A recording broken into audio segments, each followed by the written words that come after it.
bonsoir, moi c'est Manon et ce soir je voudrais vous parler de mon voyage en Nouvelle-Zélande un petit peu au gré des opportunités qui sont présentées à moi.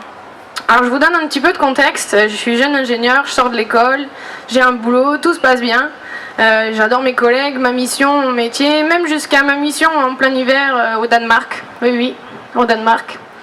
Et donc voilà, la première grosse déception professionnelle, pas de CDI, pas d'embauche, et je me retrouve un petit peu à me demander ce que je vais faire de la suite de ma vie.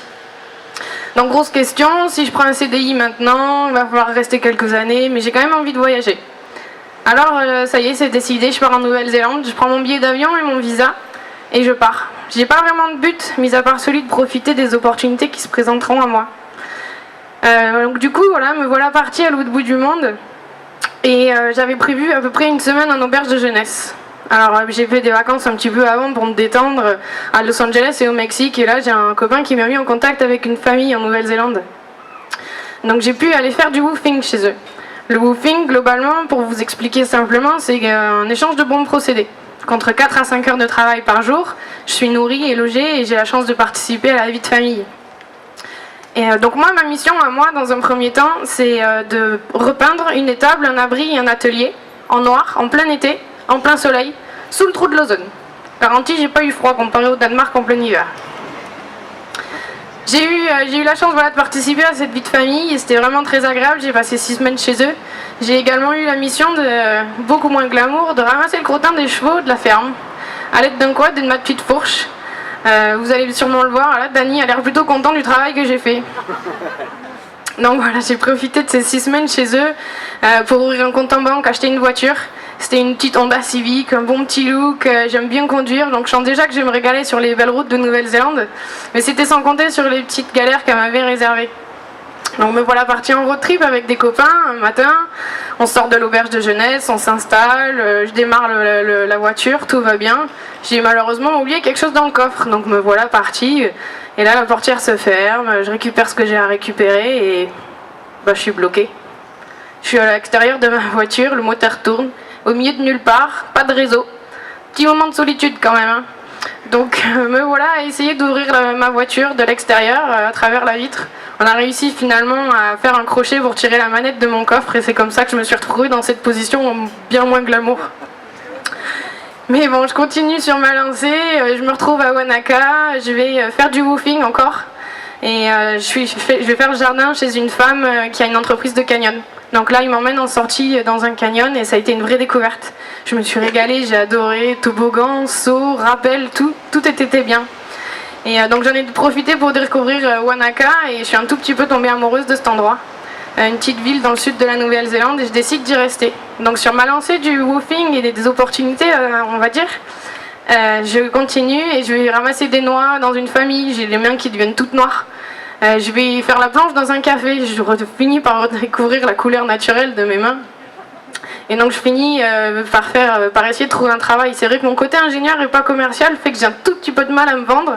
Je commence un petit peu à désespérer, même me demander si je vais pas rentrer. Et puis finalement je trouve, grâce à, on va dire, au réseau que je m'étais fait là-bas, à cette équipe. Ils ont été fabuleux, une équipe internationale, on s'est régalé, c'était top.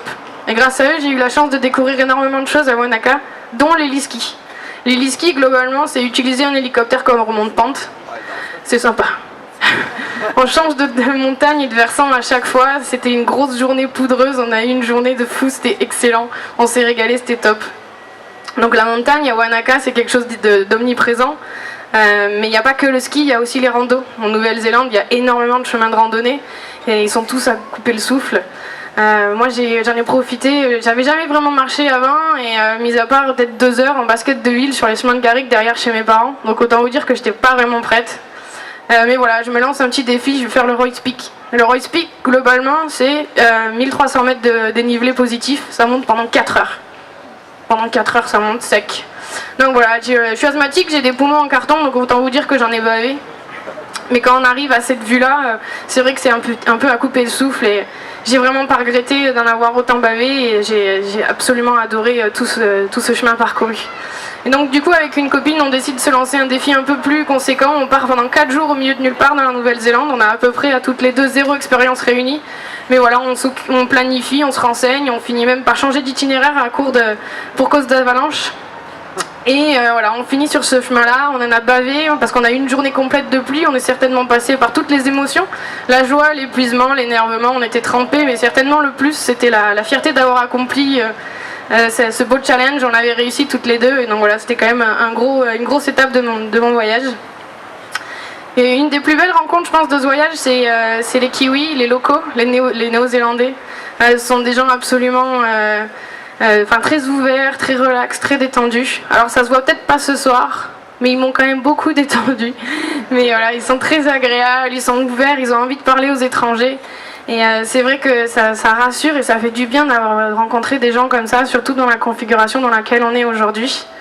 Et si aujourd'hui mon voyage m'a changé, c'est certain. J'ai appris beaucoup sur moi-même, j'ai voyagé seule, c'était top. Les opportunités, ça se saisit et ça se provoque aussi, et c'est ça qui fait la différence dans un voyage.